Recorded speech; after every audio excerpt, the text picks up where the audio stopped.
Welcome to the PEP instructional video on how to fit your FilterFit cover. Once you've received your FilterFit cover, you've unpackaged it. This is for the Hayward C1200.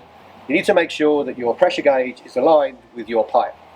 If you need to see how to do that, check out our YouTube channel. We have a video to show you how to do that too. FilterFit cover has two flaps, one on the front, one on the back, and a securing strap. These flaps correspond to your pressure gauge and your pressure relief valve on the back. Now to install your FilterFit cover. FilterFit covers are made of PVC-Coated polyester, which is very similar to the same things that you cover your grills with, your cars with, your motorbikes with, to protect them from the sun. Once installed, the FilterFit cover will protect your filter housing from damage from the sun for many seasons to come. Once installed, secure the strap, check that the first flap is for your pressure gauge, that the second flap you can see your pressure release valve, and that's it done.